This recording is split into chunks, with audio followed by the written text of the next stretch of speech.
C'est éclairant, mais en même temps, c'est ludique et c'est euphorisant. Ça nous fait vraiment voyager, je disais, sur cette planète littérature.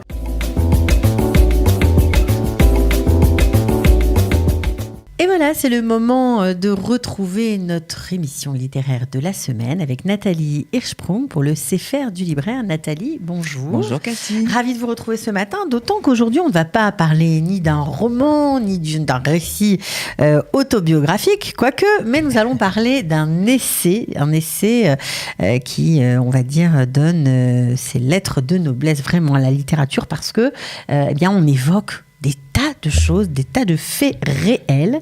Donc des auteurs en herbe qui sont admiratifs de grands auteurs. Ça donne ce livre qui s'appelle, Nathalie, qui s'appelle « Depuis que je vous ai lu, je vous admire » de Catherine Sauvat. Alors il faut, avant d'entrer dans le livre, il faut préciser que cette rentrée littéraire a été particulièrement riche en essais, tous de très grande qualité, et celui-ci, évidemment, ne pouvait que retenir l'attention d'un libraire, d'une libraire, puisque nous voyageons sur la planète littérature. Alors le titre, en fait, c'est vraiment ça, quoi. Ce sont des jeunes qui admirent des légendes. Et ils sont prêts à tout. Des jeunes auteurs. Des jeunes auteurs. Traverser les océans, sonner sans s'annoncer, faire jouer des relations que parfois même ils n'ont pas, pour un instant passer avec un écrivain qu'ils admirent. Alors, si la plupart sont sincères, d'autres ne seraient pas contre un petit coup de pouce pour entrer en littérature. Alors, ce qui est formidable dans ce livre, c'est qu'elle s'appuie sur les récits des protagonistes eux-mêmes et elle raconte des péripéties d'admirateurs. Alors là, c'est une palette absolument foisonnante, de Casanova visitant Voltaire, à la jeune Suzanne Sontag allant voir Thomas Mann. Les générations et les cultures se croisent dans la ferveur littéraire. Gide a visité Verlaine, qui a visité Hugo, qui a visité Chateaubriand. Tant qu'il y aura des écrivains, leurs émules chercheront à entrouvrir leurs portes, quitte à parfois la forcer. Alors, ce qui est intéressant, c'est qu'en fait, ça a vraiment existé, les lettres, ou ces rencontres, ces contacts.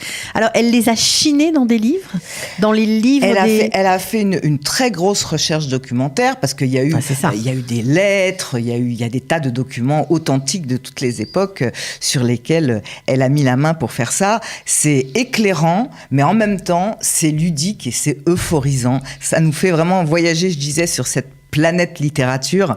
Ce sont des anecdotes savoureuses. La plupart d'entre elles sont inédites. Elles n'avaient jamais été regroupées dans un seul essai.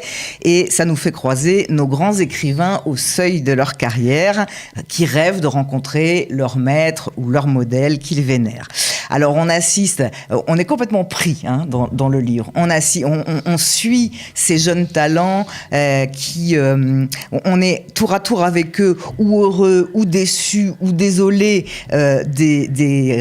heureux quand ce sont des rencontres réussies, et déçus et désolés quand ce sont des rencontres franchement ratées entre de jeunes auteurs et leurs maîtres ou modèles qui sont plus ou moins réceptifs à ce genre de quête acharnée. Alors, on change d'avis sur les grands auteurs, parce que on a parlé de Chateaubriand, mais aussi Victor Hugo, Verlaine. On change d'avis sur eux, ça nous donne une autre facette de leur personnage. Alors, oui et non. Nous, non, parce que on a un regard extérieur sur ces choses-là. Mais effectivement, le livre pose une question fondamentale que j'évoquerai à la fin, qui est une question importante et qui nous touche tous.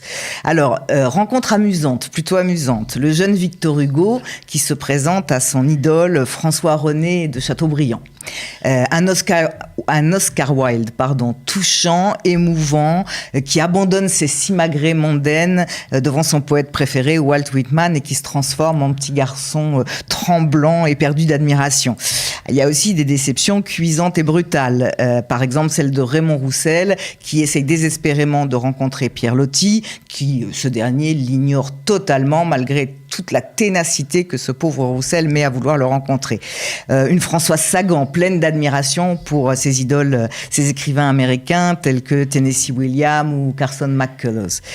C'est vraiment une mine d'or d'anecdotes littéraires. Et pour rebondir sur votre question, oui, ça dresse des mini-biographies, souvent de très jeunes auteurs, qui veulent absolument rencontrer, approcher leur monstre sacré. Alors, comme je disais, c'est extrêmement bien documenté, mais c'est amusant, c'est bien bien écrit et ça dit beaucoup de choses sur, et là on vient à la question que vous aviez posée, l'adoration, toute la déception ou la frustration qui entoure ces rencontres, parce qu'en fait ce premier pas, ça brise la magie d'un auteur. Et la question se pose, doit-on rencontrer nos auteurs favoris, au risque de ne plus les apprécier après? Est-ce qu'on a la réponse à la fin du livre ?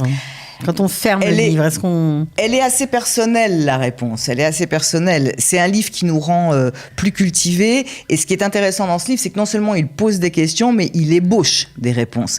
Alors après, bien évidemment, c'est très réussi. C'est à nous de décider.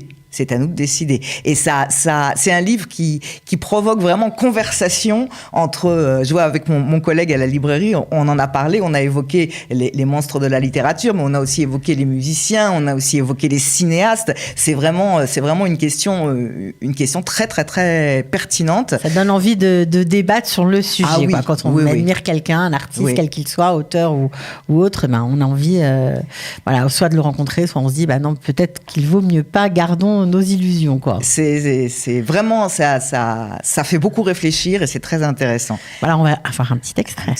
Mais bien sûr, comme chaque semaine. D'une petite déception. Ah, d'une déception, bon, ok.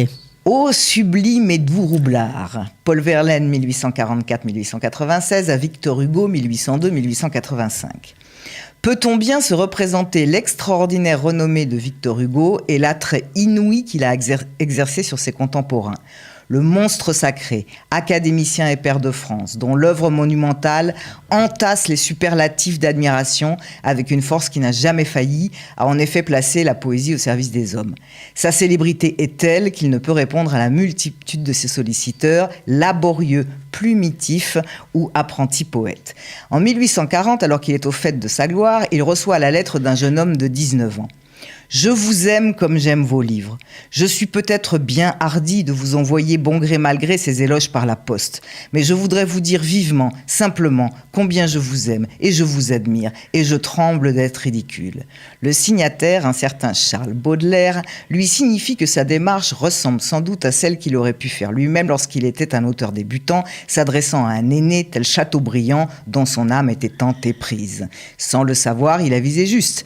Mais la réponse qu'il attend avec une impatience extrême ne viendra pas. Ce n'est que bien plus tard, à la parution des Fleurs du Mal, que le grand homme lui adressera enfin un mot, considéré comme sans intérêt par Baudelaire, qui, nonobstant, récidive 2 ans plus tard en lui faisant parvenir un poème inédit.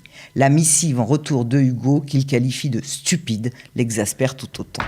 Ah ouais, donc là, c'est vraiment, on est dans les petits souliers des écrivains. C'est vraiment très intéressant. Donc vous avez adoré, apparemment. Ah oui, moi j'ai adoré. J'ai passé un excellent moment avec ce livre.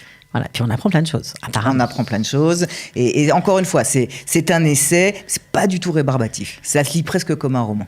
Bon, alors voilà, à bon entendeur, salut. On n'a plus qu'à passer à la librairie pour l'acheter. Voilà, c'est possible. Merci. Je le recommande chaleureusement. On passe un excellent moment avec lui, vraiment.